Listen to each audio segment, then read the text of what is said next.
Hello my YouTube family. UK పార్లమెంట్లో ఒక white paper proposal అన్నమాట అది. సో పాలసీస్ అంటే UK resorting control over the immigration system అని కొన్ని ప్రపోజల్స్ ఇచ్చారు. వైట్ పేపర్ అంటే ప్రపోజల్స్ పెట్టిరు. ఎన్ని యాక్సెప్ట్ చేస్తారు, ఎన్ని ఆమోదం తెలిపి రూల్స్ బయటకు వస్తారో తెలియదు. But it is a big update, like something is going to happen. మనం చాలా రోజుల నుంచి మాట్లాడుకున్నాం ఏంటి అంటే యూకే పిహెచ్డబ్ల్యూ వీసా మీద కానీ యూకే ఇమిగ్రేషన్ సిస్టంలో యూకే సెటిల్మెంట్ పైన అంటే ఐఎల్ఆర్ యూకే బ్రిటిష్ సిటిజన్ పైన అండ్ కేర్ వర్కర్ పైన కొంచెం పెద్దగా రూల్స్ రాబోతున్నాయి, స్ట్రిక్ట్ కంప్లైంట్స్ రూల్స్ రాబోతున్నాయి అనుకున్నాము. డెఫినెట్గా మే 2025 మే 12th రోజు ప్రపోజ్ చేసారు వైట్ పేపర్. ఆ ప్రపోజల్స్లో ఒక మేజర్గా 6 ఉన్నాయి, మిగతా చాలా ఉన్నాయి. నేను ఆ డాక్యుమెంట్ కూడా మీకు ఇస్తాను. మేజర్గా 6 ఉన్నాయి. ఆ 6 పాయింట్స్ ఏంటంటే, సో నేను మెన్షన్ చేస్తున్నాను 1 by 1 వీసా నేమ్ ప్రకారం అండ్ వీసా డిస్క్రిప్షన్ ప్రకారం.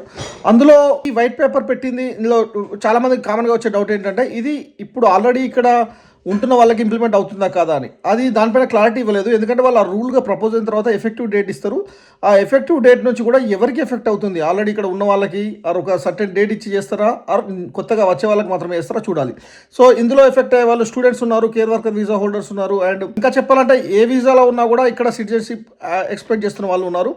అండ్ డెఫినెట్గా మీరు రావాలనుకుంటున్న వాళ్ళకు ఈ ఇయర్లో ఆర్ నెక్స్ట్ ఇయర్లో రావాలనుకుంటున్న వాళ్ళకి ఎఫెక్ట్ అంటే కంపల్సరీ చూడాలి. అండ్ ఇక్కడ ఉన్న వాళ్ళు కూడా ఇట్లాంటి ఇన్ఫర్మేషన్ తెలుసుకోవాలి. డెఫినెట్గా మీరు వీడియోల నుంచే కాకుండా uk.gov.inలో డాక్యుమెంట్ కంపల్సరీ ఉంది, అది చూడాలన్నమాట. నేను కూడా అది ఇక్కడ మీకు చూపిస్తా ఉన్నాను స్క్రీన్లో. ఈ డాక్యుమెంట్లో మెన్షన్ చేసిన దాని ప్రకారం ఉంటుంది 100%. ఇప్పుడు ఇన్ఫ్లుయెన్స్ ఎవరైనా తప్పు చెప్పొచ్చు మిస్టేక్లో ఆర్ సంథింగ్, కానీ ఆ డాక్యుమెంట్ మీరు ఫాలో అయ్యి అందులో చాలా ఎక్కువ పేజెస్ ఆఫ్ డాక్యుమెంట్స్ ఉంది. బట్ అందులో కీ నోట్స్ మీరు నోట్ చేసుకొని తెలుసుకుంటే బెటర్. ఇందులో ఏమేమి ఉన్నాయో నేను చెప్తాను. ఫస్ట్ వన్ ఈజ్ వీసా ప్రకారం చెప్తాను కదా. First one is skilled worker visa, and second one is settlement and UK citizenship, and third one is family migration, and fourth one is student visa holders, and fifth one is care workers. So first skilled worker visa holders. Skilled worker visa వాళ్ళకి ఏంటంటే 3 main points ఉన్నాయి ఇందులో. అంటే కామన్గా ఇక్కడికి sponsorship వేరే employer ఇచ్చి ఇక్కడికి వచ్చే వాళ్ళకి స్కిల్డ్ వర్కర్ అంటాం. సో దానిలో వాళ్ళు 3 మేజర్ కీ పాయింట్స్ ఏంటి ఇచ్చారు అంటే, నెక్స్ట్ అంటే వాళ్ళు ఇంప్లిమెంట్ చేయాలనుకున్నవి డిస్కషన్ జరిగేది ఏంటి అంటే, first one is higher skills threshold. అంటే సో స్కిల్స్ మనకు ఇప్పుడు ఐటీ సైడ్ అయినా మిగతా అయినా వాళ్ళకి ఏదైతే స్కిల్స్ ఉంటాయో ఆ స్కిల్స్ అంటే ఆ రోల్కి ఉంటాయో అవన్నీ హయ్యర్ స్కిల్స్ థ్రెషోల్డ్ పెట్టాలనుకుంటున్నారు. సో అంటే వాళ్ళు సర్టిఫికేషన్స్ కానీ దానికి ఇంకా డిస్క్రిప్షన్ అనేది కంప్లీట్గా వస్తుంది. అండ్ సెకండ్ వన్ వచ్చి ఇంక్రీజ్ శాలరీ థ్రెషోల్డ్. ఆల్రెడీ ఇప్పుడు శాలరీ 38,000 ఉంటుంది కొన్నింటికి ఎక్స్పెక్షన్ తప్ప. సో దాన్ని ఇంకా ఇంక్రీజ్ చేద్దామని చూస్తున్నారు, ఎందుకంటే ఓవరాల్గా ఇంటెన్షన్ ఏంటి అంటే ఇమిగ్రేషన్ రేట్ని ఇమిగ్రేషన్ పర్సెంట్ని తగ్గించాలంటే. And C is stricter complaints check అంటే సో వాళ్ళ ప్రొఫెషన్లో కానీ వాళ్ళ ఎడ్యుకేషన్ హిస్టరీలో కానీ చాలా డిఫరెన్సెస్ ఇక్కడ కూడా వచ్చినాయి, దొరికిన వాళ్ళు ఉన్నారు డిఫరెంట్ సినారియోస్లో. కాబట్టి కంప్లైంట్స్ చెక్ చేద్దాం అనుకున్నారు, DBS లాంటివి, అండ్ లీగల్గా అండ్ సిబిల్ బేస్డ్ ఇవన్నీ కూడా. సో అవన్నీ 3 చేద్దాం అనుకున్నారు. ఇది స్కిల్డ్ వర్కర్ వీసా అంటే స్పాన్సర్షిప్ తీసుకోవాలనుకునే వాళ్ళు ఇవన్నిట్లో మీరు ఫాలో అయ్యి చూసుకోవాలి. And second one is UK settlement and citizenship. అంటే మీరు ఇప్పటివరకు ఎట్లా ఉంది అంటే 5 years స్కిల్డ్ వర్కర్ రూట్లో కంప్లీట్ చేస్తే మనం ILRకి అప్లై చేసుకోవచ్చు. ILRలో 1 year డ్యూరేషన్ ఉంటే మనం సిటిజన్షిప్ అప్లై చేసుకోవచ్చు. అండ్ 10 years ఏ వీసాలో ఉన్నా కూడా, స్టూడెంట్, ILR, డిపెండెంట్ ఇట్లాంటి ఏ వీసాలో ఉన్నా కూడా మనం సిటిజన్షిప్ ILRకి అప్లై చేసుకోవచ్చు. దాని తర్వాత 1 year తర్వాత సిటిజన్షిప్ అప్లై చేసుకోవచ్చు. ఇట్లా అన్నీ ఉండే. బట్ ఇప్పుడు వీళ్ళు ఏం చేస్తున్నారు, ఏం ఆలోచిస్తున్నారు, ఏం పాయింట్ పైన డిస్కస్ చేస్తున్నారంటే, సో కొన్ని ఇచ్చారు కీ పాయింట్స్, దాని ప్రకారం ఉంటాయి. First one is 10 years UK stay and then ILR. అంటే మీరు స్కిల్డ్ వర్కర్ వీసాలో ఉన్నా ఏ వీసాలో ఉన్నా కూడా 10 years కంప్లీట్ చేస్తేనే ILRకి అప్లై చేసుకోవాలి. ILR తర్వాత యూకే సిటిజన్షిప్ అప్లై చేసుకోవాలి. సో ఇది చాలా మేజర్ ఇంపాక్ట్ చేస్తుంది. ఎందుకంటే ఇప్పటివరకు చాలామంది, ఇప్పుడు మేమైనా చాలామంది 2-3 years కంప్లీట్ చేసిన వాళ్ళు ఉన్నారు, వాళ్ళకి ఏ విధంగా ఇంపాక్ట్ అవుతుందో క్లియర్గా ఇవ్వలేదు. అంటే డిస్కషన్లో వస్తుంది, మేబీ వాళ్ళకి ఇంపాక్ట్ కాదా ఆర్ కొత్తగా వచ్చే వాళ్ళకి అవుతుందా, లేదు వీళ్ళకి అవుతుందా, ఒక డేట్ ఇచ్చి ఆ డేట్ తర్వాత వచ్చిన వాళ్ళకి అవుతుందో తెలియదు. మేమైతే 2021లో వచ్చినాము, బట్ కొన్ని రోజుల తర్వాత ILRలోకి వచ్చినాం అన్నమాట. I mean skilled worker visa రూట్లోకి వచ్చినాం. సో ఈ 10 years ఉండడం అనేది చాలా మేజర్ డిఫరెన్స్. ఈ ఒక్క పాయింట్ మీదనే నేను ఒక 10 నిమిషాలు మాట్లాడి వీడియో చేయొచ్చు, బట్ నేను ఓవరాల్గా అన్ని కవర్ అయ్యేలా చేస్తున్నా. సో యూకేలో ఏంటి అంటే ఈజీగా ILR వస్తుంది కంపేరింగ్ టు కొన్ని కంట్రీస్ అని ఉండే. బట్ దీన్ని పర్మనెంట్ రెసిడెన్సీని తగ్గించాలని చూస్తున్నారు కాబట్టి ఇది ఒక మేజర్ ఇంపాక్ట్ అయితే. దీనివల్ల కూడా చాలా ఇమిగ్రెంట్స్ తగ్గిపోతారు కాబట్టి రివర్స్ కూడా కావచ్చు అది. కాబట్టి డిస్కస్ చేస్తారు, ఇది ఇంకేం ప్రపోజల్ ఇది. మేబీ అది 5 yearsని నెగోషియేట్ చేసి 7 yearsకో లేదంటే ఇంకా కొంచెం తగ్గించి చేయడము చేస్తారు అనుకుంటున్నారు. ఎందుకంటే 10 years అనేది it's a long period. But కొన్ని ఎక్సెప్షన్స్ ఏమన్నాయంటే డాక్టర్స్, ఇంజనీర్స్ అండ్ ఇంజనీర్స్ లాంటి మోస్ట్ డిమాండ్ ఉన్న జాబ్స్ కానీ ఇచ్చారు. దాని మీద కూడా ఇంకా క్లారిటీ రావాల్సి ఉంది. ఇంజనీర్స్ అంటే అందరు సాఫ్ట్వేర్ ఇంజనీర్సా, లేదంటే ఒక డిమాండ్ ఏదైనా ఉన్న వాటికా, లేదా కొన్ని రిక్వెస్టెడ్ జాబ్ నేమ్స్ రోల్స్ ఉన్న వాటిగా చూడాలి. And second one is English language proficiency.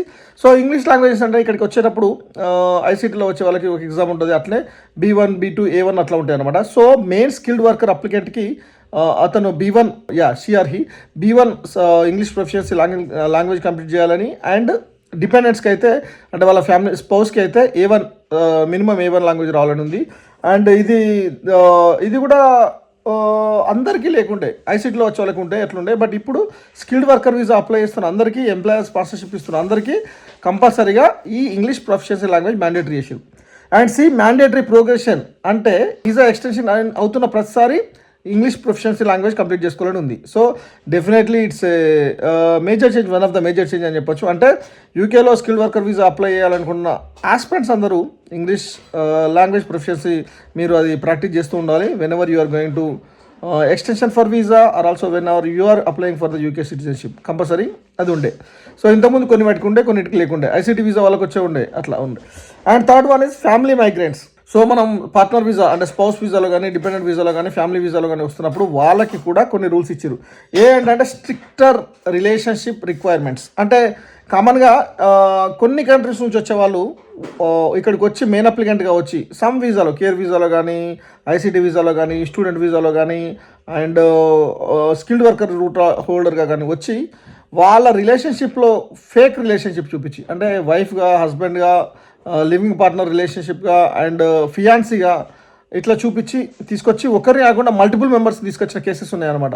అట్లా కాకుండా స్ట్రిక్టర్ రిలేషన్షిప్ అంటే వాళ్ళు నిజంగానే లీగల్గా వాళ్ళ కంట్రీలో ఉన్న లీగల్ రూల్స్ ప్రకారం మ్యారేజ్ అయిందా, ఇఫ్ మ్యారేజ్ కాకుండా ఓకే, బట్ ఫియాన్సీ సిస్టంలో కరెక్ట్గా ఉన్నారా, లేదా ఓన్లీ వీసా కోసమే తీసుకొని వస్తున్నారు, అట్లా మల్టిపుల్ మెంబర్స్ని తీసుకురావడం కూడా రిస్ట్రిక్ట్ చేద్దామని చూస్తారు. కొన్ని కంట్రీస్ నుంచి, ఆఫ్రికన్ కంట్రీస్ నుంచి, కొన్ని కంట్రీస్ నుంచి ఇక్కడికి వచ్చి ఉన్నారనమాట, అందుకని. అండ్ బి వచ్చేసి new rules and policies end of the 2025 లోపల వస్తాయి. అంటే ఈ స్ట్రిక్టర్ రిలేషన్షిప్ అనే దానికి ఇండియా నుంచి అయితే ఏ రూల్స్లో ఉండాలి, సర్టిఫికేషన్ ఏముండాలి, మ్యారేజ్ సర్టిఫికేట్ లాగా అట్లా అని. And fourth one student visa holders. Student visa holders కూడా చాలా మేజర్గా ఇంపాక్ట్ అవుతుంది. ఎందుకంటే యూకే అనేది చాలా ఈజీ ఉండే, సింపుల్ ట్రాన్సాక్షన్ ఉంటుంది ఇండియా నుండి అయినా ఎక్కడ నుండి. ఎందుకంటే ఒక 12 lakhs నుంచి 20 lakhsలో ఫీజు ఉంటే యూకేకి చాలా యూనివర్సిటీలు రావచ్చు, కొన్ని రెప్యూటెడ్ కాకుండా కూడా వద్దాం అనుకుంటే రావచ్చు. అండ్ రెండోది PSW post study work visa, దీన్ని గ్రాడ్యుయేట్ వీసా అంటారు. ఈ డ్యూరేషన్ అంటే నువ్వు సక్సెస్ఫుల్గా టైర్ 3 వీసాలో ఏ స్టూడెంట్ వీసాలో అయితే వచ్చినావు ఆ కోర్స్ కంప్లీట్ చేస్తే 2 years నీకు సక్సెస్ఫుల్గా పోస్ట్ స్టడీ వర్క్ వీసా, దాన్ని గ్రాడ్యుయేట్ వీసా ఉండేది. 2 years అంటే 24 months, బట్ దాన్ని ఇప్పుడు 18 monthsకి కుదించారు. డెఫినెట్గా ఇదైతే అమలు అవుతుంది. So students or aspirants, UK aspirants ఎవరైతే ఉన్నారో వాళ్ళు డెఫినెట్గా ఈ పాయింట్ నోట్ చేసుకోవాలి. 18 months మాత్రమే ఉంది. 18 months is not a short time, ఎందుకంటే చాలామంది 2020 ఆ టైంలో 3 months 4 monthsలోనే జాబ్ కొట్టిన వాళ్ళు ఉన్నారు. సో కాబట్టి 18 months అంటే మీరు ప్రిపేర్ అయి ఉండాలి. 18 ఫ్యూచర్లో 12కి అవుతుంది, 6కి అవ్వచ్చు, 0 కూడా అవ్వచ్చు. బట్ ఇప్పుడైతే 18కి డెఫినెట్గా ఈ రూల్ 100% అవుతుంది అని చెప్పొచ్చు. ఎందుకంటే స్టూడెంట్ ప్రకారం వాళ్ళకు ఓవరాల్గా ఇక్కడికి వచ్చిన మైగ్రెంట్స్లో స్టూడెంట్స్గా వచ్చిన వాళ్ళు, స్టూడెంట్ డిపెండ్గా వచ్చిన వాళ్ళు ఆ పర్సెంటేజ్ చూస్తే ఇట్ ఈస్ మోర్ దాన్ 60%. కాబట్టి స్టూడెంట్స్ని రిస్ట్రిక్ట్ చేయాలనుకుంటున్నారు. But at the same time వాళ్ళ ఇన్కమ్ కూడా స్టూడెంట్ అంటే యూనివర్సిటీ ఫీజు నుంచి వస్తుంది అనమాట. కాబట్టి ఇది 18 months అంటే అమలు అవుతుంది డెఫినెట్గా. సో దీనికి ఒక డేట్ ఇస్తారు, అంటే ఆ డేట్ నుంచి యూకేకి ల్యాండ్ అయ్యే వాళ్ళకి ఈ అప్లై అవుతుంది అనమాట. ఆల్రెడీ ఉన్న వాళ్ళకి ఇది అప్లై కాదు. And levy in university income from the international students. So వాళ్ళ ఇన్కమ్ స్ట్రక్చర్ పైన, వాళ్ళ దానిపైన కూడా చూస్తారు. And stricter complaints checks. స్టూడెంట్గా వచ్చిన వాళ్ళు స్ట్రిక్టర్ కంప్లైంట్స్ చెక్ అంటే వాళ్ళు ఏ ఇంటెన్షన్తో వచ్చిరో అందులో అటెండెన్స్ ఉండడము. అండ్ కొన్ని స్కామ్స్ వాళ్ళకి తెలియకుండా ఇన్వాల్వ్ అవుతా ఉన్నారు, కార్డ్ స్కామ్ కానీ. అండ్ కొన్నిసార్లు వాళ్ళ అకౌంట్ వేరే వాళ్ళకు మనీ ట్రాన్స్ఫర్స్ కోసం ఇస్తే దాన్ని వేరే వాళ్ళు మిస్యూజ్ చేసి వీళ్ళ అకౌంట్ జస్ట్ ట్రాన్స్ఫర్ చేసి విత్డ్రా చేసుకుంటా అని చెప్పి, అంటే మామూలుగా రెగ్యులర్ ఇన్కమ్ కానీ ఇట్లాంటివి అయితే పర్లేదు. బట్ సపోజ్ ఒక స్టూడెంట్ ఇక్కడికి వచ్చి 20,000 pounds ఆయన దానిలో వేసి రేపు విత్డ్రా చేసుకున్నాను అనుకో, అందులో ఇతను కూడా స్కామ్ చేసినట్టు అవుతాడు, స్కామర్ అవుతాడు, ఇతను తెలియకుండా. సో నామినల్గా వాళ్ళు ఇస్తుండవచ్చు, బట్ చాలా ఎక్కువ ఎఫెక్ట్ అవుతుంది. అట్లాంటి కంప్లైంట్స్ చెక్ చేసి వాళ్ళని డిపోర్ట్ చేద్దామనే సిచ్యువేషన్లో ఉన్నారు. చాలామంది అటెండెన్స్ లేకుండా కూడా డిపోర్ట్ అవుతా ఉన్నారు. HMRCకి, హోమ్ ఆఫీస్కి, యూనివర్సిటీ వాళ్ళు మెయిల్స్ పంపిస్తూ ఉన్నారు. ఇది నేను ఇంతకుముందు వీడియోలో కూడా చెప్పిన.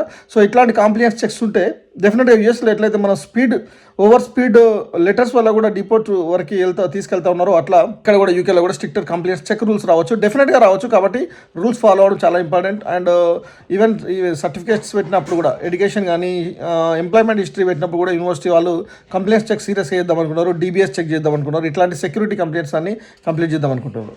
And fifth one is care workers. So care workers ఇది వన్ ఆఫ్ ద మేజర్. ఈ పాయింట్ మీద కూడా సింగిల్ వీడియో చేయొచ్చు. కేర్ వర్కర్స్ వీసా క్లోజ్ చేసేసింది. సో 2025 మేబీ ఈ ఇయర్లో డేట్ ఇస్తారు, అప్పటి నుంచి కేర్ వర్కర్స్ వీసా అనేది ఉండదు. సో వాళ్ళకి మైగ్రేషన్ ఉండదు. ఇంటర్నేషనల్ కేర్ వర్కర్స్ని మెయిన్గా ఆఫ్రికన్ కంట్రీస్ నుంచి ఇక్కడికి నర్సెస్గా కేర్ వర్కర్స్గా వస్తారు, వాళ్ళకు వీసా ఇవ్వమనుకుంది. ఆల్రెడీ ఉన్న వాళ్ళకు వాళ్ళ ఎక్స్టెన్షన్ ప్రకారం 2028 వరకు ఉండడానికి ఛాన్స్ ఉంది. అంటే కొందరికి 1 year, కొందరికి 2 years, కొందరికి 3 years ఉంది వాళ్ళకి అట్లా. బట్ సో మేజర్గా ఇప్పుడు కొత్తగా కేర్ వర్క్ వీసా హోల్డర్స్గా తీసుకోవడం అనేది మెయిన్గా లేకుండా అయిపోయింది. ఇవి 5 పాయింట్స్. ఇందులో మేజర్గా నేను చెప్పేది skilled worker visa holders and settlement and UK citizenship and student visa holders and family migration and care workers. Thank you guys. నువ్వు కన్న కలలే నిజమవుతాయి చూడు, అందుకే ఉన్నాడు ఈ నాన్నే తోడు.